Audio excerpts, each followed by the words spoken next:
Welcome to the Deep Dive. Today we're jumping into a conversation between Chris Williamson and Douglas Murray. Right, on Williamson's YouTube channel. Exactly. Yeah. And some listeners might recall their, let's say, memorable first meeting involved some Yankee candle wax in Newcastle. Oh, yeah, the mold incident. That was something.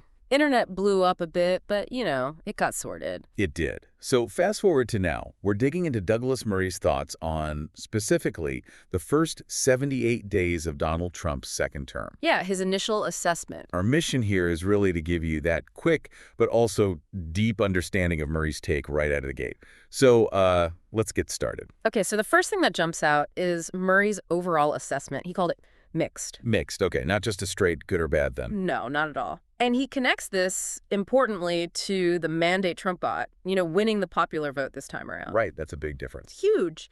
And Murray suggests this win sort of created this initial inertia, made it harder for, widespread opposition to really galvanize immediately. Yeah, I can see that.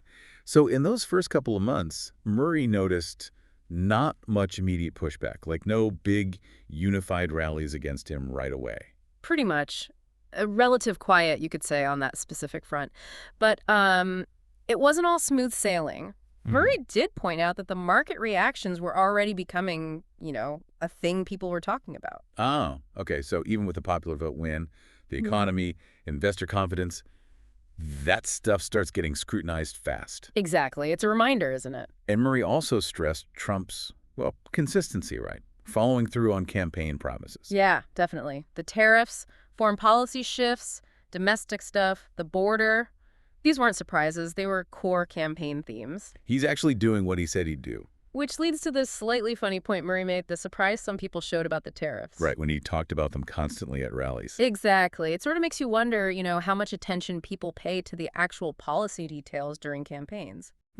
Now, Murray did flag one specific area pretty early on, didn't he? Something he was concerned about. He did. He mentioned the Ukraine stuff. Didn't go super deep into it right then, but clearly marked it as something he was watching, a potential, flashpoint. Okay, noted. And this connects to that broader idea he mentioned. Yeah. The whole move fast and break things approach. Yeah, the Silicon Valley mantra.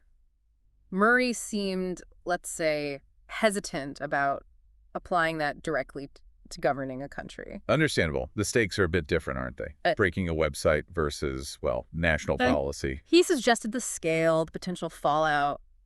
It's just not comparable. Did he compare this term to Trump's first one at all? He did, yeah. And it was interesting. The impression Murray gave was that Trump seemed more direct, more effective this time. Really? Murray put it down to him knowing the system better, knowing which sort of levers to pull, using presidential orders more, perhaps. So a learning curve? Yeah. Less finding his feet, more executing. Seems to be the idea. Lessons learned from the first time around, navigating the complexities of the presidency. Okay. Let's talk about the border. Murray used some strong language there, I believe. He did. He called the reduction in crossings and the removal of illegal immigrants considered dangerous. He termed those huge accomplishments. Which, again, ties back directly to his campaign promises. Absolutely. But of course, this immediately brings up the whole deportation issue, which is incredibly contentious. Right. Did Murray acknowledge the controversy? Oh, yes. He mentioned the strong reactions, referenced the mayor of Boston's position, for example.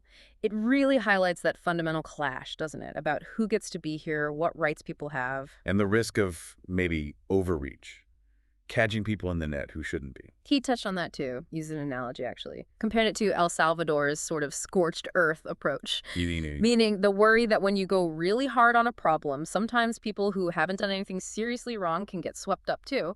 Collateral damage, basically. So how do you balance that? The need for border control versus individual rights? Well, Murray's take seemed to be that, just because the implementation might be imperfect or have these difficult edge cases, it doesn't mean the underlying policy goal is wrong. It just means you need to do it better, refine it. Okay. Let's switch to tariffs. Murray was quite candid about his own knowledge here, wasn't he? Refreshingly so. Right. He basically said, look, I'm not an economist. This isn't my area of deep expertise. Which is fair enough. And he had this funny aside about how quickly everyone online becomes an expert on, complex trade policy, right after they were all experts on, like, Ukrainian mineral deposits. Yeah, the instant expertise phenomenon, it's definitely a thing. It really is, but it kind of underscores the point, right? Yeah. Be a bit skeptical of that instant analysis you see everywhere. Did he offer any, like, real-world sense of the impact? Just a small anecdote, but telling. Mentioned his accountant being a bit hesitant about advising on the S&P 500, just showing that tangible uncertainty these policies can create in the markets. Right, connects the big policy decisions to everyday financial concerns. Exactly. Makes it feel less abstract. And underlying the tariff policy, Murray brought it back to a core Trump theme. Yes, that long-standing belief Trump has articulated for years, that America is being, quote, taken advantage of economically. So the tariffs aren't just random, they stem from this core conviction. That's the argument. They're consistent with his worldview. And the expectation, according to Murray. Short-term pain, maybe? Likely some short-term disruption, yeah. But the big question, the crucial factor he highlighted, is whether manufacturing actually comes back to the U.S. because of it. That's the multi-billion-dollar question, isn't it? Absolutely. And it ties into this wider point Murray touched on, how reliant Western countries have become on really cheap goods from China. Often made under questionable conditions. Right. Sometimes involving what he termed slave labor. So the massive underlying question is, can the U.S. actually revitalize its own manufacturing base? And crucially, will people actually want those manufacturing jobs? That's the other side of the coin. Murray pointed out this seeming contradiction. People are worried about the cost of living, about good jobs, right? Yeah. But at the same time, you see the massive popularity of places like Temu and Shein, ultra cheap stuff. So we say we want one thing, but our shopping habits maybe say another. It highlights a real tension, doesn't it, between expressed values and consumer behavior. He had an interesting anecdote related to this about the rag industry. He did. Kind of a nostalgic point about how the rise of cheap, disposable fast fashion basically killed off the old textile recycling trade in the West. Remember the rag and bone man? Vaguely. Yeah. But yeah, it paints a picture of how much things have changed. A tangible effect of cheap imports. Exactly. A concrete example of these big economic shifts. Okay, let's pivot a bit. The conversation moved towards the Democratic Party and Don Lemon's suggestions. Right. Lemon apparently suggested the future of the party lay with figures like AOC, Jasmine Crockett, Eric Swalwell. And Murray's reaction. Pretty dismissive, honestly. It suggests Murray really doesn't think that's the path back to broader appeal for the Democrats. Which brings us to Eric Swalwell. Yeah. And the Fang Fang incident. Yes. Look, the name itself invites a bit of dark humor, which they acknowledged, but Murray really stressed the seriousness of it. National security breach, right? Absolutely. A member of Congress potentially compromised by a foreign intelligence operative, that's not a small thing. So what's Murray's advice, then, for the American left? Pretty straightforward, actually. Learn from defeat. Adapt your strategy. And is he seeing any signs of that? He mentioned observing a slight shift since the election, maybe less emphasis on things like Russia, Russia, Russia, or broadly painting opponents as, Nazis. Because that's harder to do when the other side wins the popular vote. Precisely. It's difficult to label the majority of voters that way and expect it to be effective politically. You kind of have to reckon with why people voted the way they did. He also mentioned criticisms of President Biden emerging, even from former defenders. Yeah, regarding his cognitive abilities. And alongside that, Murray pointed to what he sees as a lack of clear, unified leadership within the party. Mentioned Schumer's budget deal being unpopular, Pelosi criticizing. So signs of internal uncertainty or disagreement. That's the picture Murray painted. A party may be struggling to find its footing and a cohesive message after the loss. What's his core diagnosis of why they lost ground? His assessment was blunt. He thinks the Democrats tacked very far to the crazy left. Crazy left? Okay. Examples. He specifically mentioned things like the push on transitioning children, certain aspects of identity politics that he sees as extreme. He argues the public, by and large, rejected that. And he thinks the party needs to be more than just activism. Yeah, he stressed it needs to be more than a street movement. He told this anecdote about seeing what he called an illiterate protest sign against Elon Musk in New York, using it to illustrate a disconnect from maybe mainstream concerns or effective messaging. So the prescription is? Find and promote talented, sensible people build a coherent, effective opposition, not just to Trump the person, but to Trumpism as a political Yeah, force. credible alternative. Exactly. Vital for a functioning democracy, he'd argue. Now, shifting topics again slightly, Murray observed a change in stance from corporations and institutions on things like DEI and ESG. Yes, this is interesting. He pointed to examples Meta Zuckerberg, BlackRock, even comments from Pete Buttigieg about the military, companies like Aldi, Santander. And the idea is they're adapting. His phrasing was they're blowing with the Trumpian wind. Basically, pragmatically adjusting their public positions or emphasis in response to the changed political climate. So maybe less about ideology, more about practicality or public perception. That's the implication. And just for clarity, ESG is that set of criteria investors use environmental, social governance to judge companies. Got it. And DEI being diversity, equity, inclusion. Murray had predicted issues with DEI implementations before, hadn't he? He had.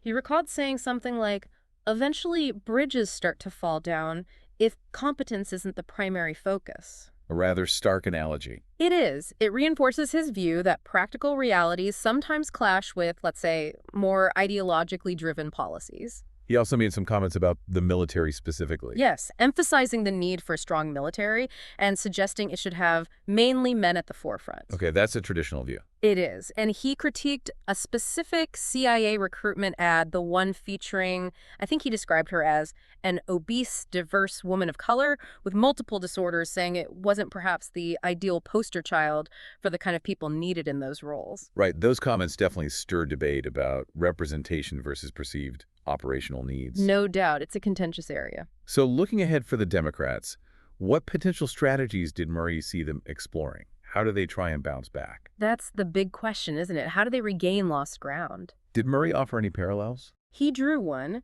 comparing the situation perhaps to the post-COVID period, where many people felt disillusioned with mainstream media, with institutions in general. Suggesting a similar erosion of trust might be happening with the party. Potentially, yeah.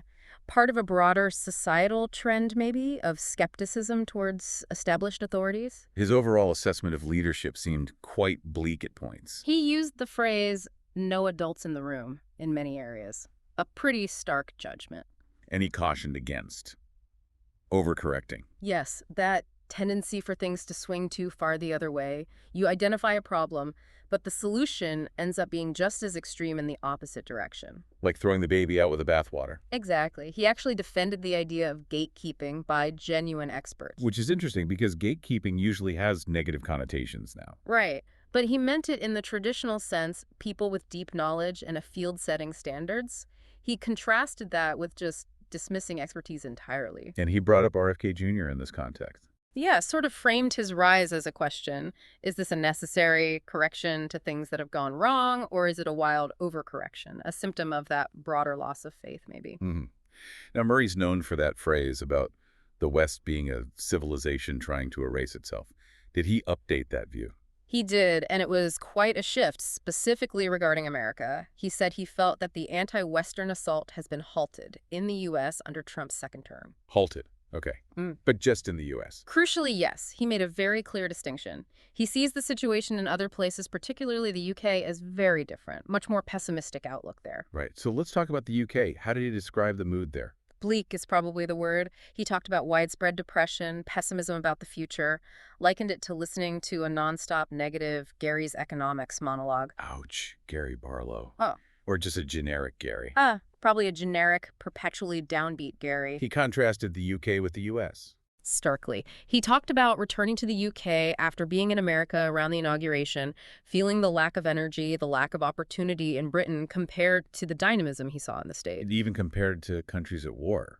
Yeah, saying that in places like Ukraine or Israel, despite the horror, there's a sense of purpose, of fighting for survival. He didn't see that same energy in the UK, just felt de-energized, divided. What did he see as the causes in the UK? A combination, really. Weak economics, stagnant wages, housing being unaffordable, mixed with what he called, rather dismissively, wild innovation of all the cultural crap. Cultural crap. Okay, so economic malaise plus cultural shifts he disapproves of. That's the diagnosis. And he gave this striking example. Labor MPs campaigning against expanding Heathrow Airport, Okay. while at the same time advocating for building a new airport in Manipur, Pakistan. What was his point there? He presented it as an example of perceived hypocrisy, or at least bizarre priorities, and he noted how quickly anyone questioning things like that gets labeled, Islamophobic, racist. So, a chilling effect on debate. That's what he suggested. He also mentioned the situation where police in Britain can get involved over things said online.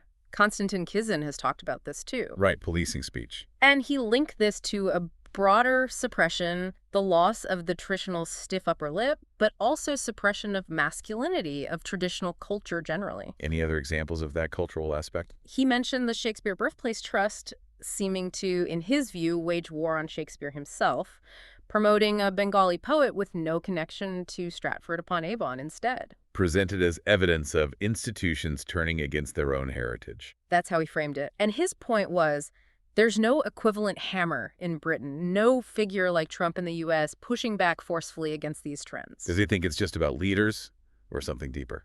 National character. He touched on that too. Suggested Americans being descended from risk takers maybe have a different character, more inclined to push back. Whereas in the UK, he observed more. A kind of reveling in discontent, a tendency maybe to complain rather than actively change things. Interesting. He briefly mentioned Ireland too. Conor McGregor. Just a quick aside, McGregor had criticized Irish politicians, faced backlash, and Murray seemed to think the backlash just proved McGregor's point. And he felt the Irish spirit wasn't what it once was. Expressed some surprise, yeah. A perceived weakening there compared to the past. A lot of these themes echo his earlier book, The Strange Death of Europe, right? Absolutely. He referenced it and basically said his predictions back then turned out to be pretty much right on everything. Okay.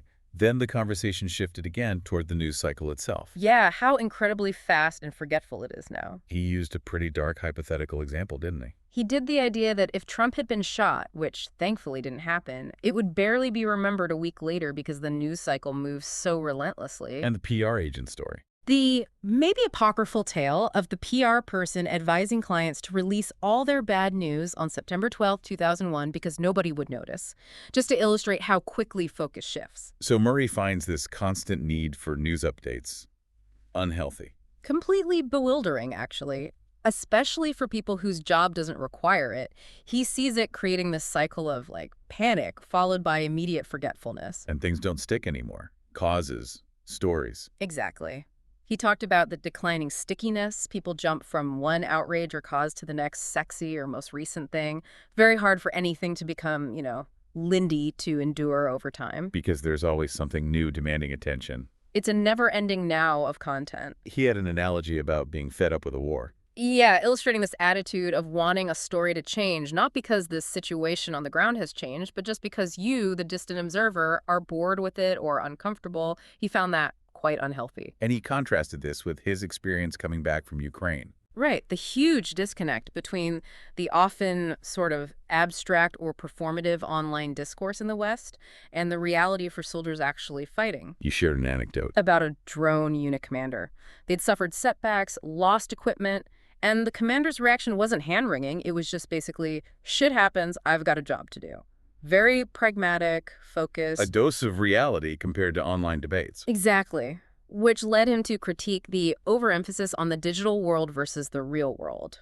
He mentioned Freya India's work on Gen Z here. But he offered a counterpoint, too, about young Israelis. He did. An interesting story. These young people may be perceived beforehand as superficial, phone-obsessed. Stereotype. Right. But when conflict erupted, they showed incredible bravery, resilience, rose to the occasion in a way that challenged those stereotypes. So circumstances can reveal character. He refined that slightly, said it's more like circumstances plus the underlying culture that shaped them up to that point. Ah, okay. So culture provides the foundation that circumstances then test. That seemed to be his point, which has then led to discussing those alarming statistics. About young people's willingness to fight for their country. Yeah, in the US and UK. Very low numbers saying they would defend their country if invaded. Murray linked this directly to an erosion of national pride, of feeling connected to or proud of their nation. Which he illustrated with another anecdote. From a right-wing British commentator, apparently asking why he should defend a country he feels has let him It's down. a sentiment of alienation. But Murray pushed back. Strongly. His counter was simple. Look at migration patterns. Where do people overwhelmingly want to go? Western countries. The footfall alone argument. Exactly. He argues that fact alone demonstrates these countries are objectively desirable places to live compared to the alternatives. So rejecting the idea that things would be better if the West just emulated other places. Very much so, especially nations that are often less free, less prosperous. And he tied this into a critique of what he calls Orientalist thinking. That tendency, often within the West, to romanticize non-Western cultures while constantly denigrating your own. He mentioned the White Lotus trope and Eric Weinstein's analogy about only wanting exotic flavors and dismissing vanilla ice cream, vanilla representing solid, reliable Western values. Interesting. Basically a call to appreciate what you have and not fall into facile self-criticism or idealization of the other. That's a good summary of it. Well, that really covers a huge amount of ground. We've gone through Murray's initial take on Trump's term, the state of the Democrats, the shifts in corporate culture, the mood in the UK, the nature of the news cycle, and these deeper questions of culture and identity. It was a wide-ranging conversation he had with Williamson. Absolutely. Yeah. So for everyone listening, you wanted that quick yet thorough download on Murray's thinking on all this. And hopefully this deep dive has provided exactly that. Lots to chew on there. Maybe the final thought to leave with is prompted by that last point. What narratives do we consume about our own societies versus others? And perhaps what things, big or small, do we genuinely value enough to stand up for? Something to mull over. Good question to end on. Until our next deep dive, thanks for joining us. Keep thinking critically.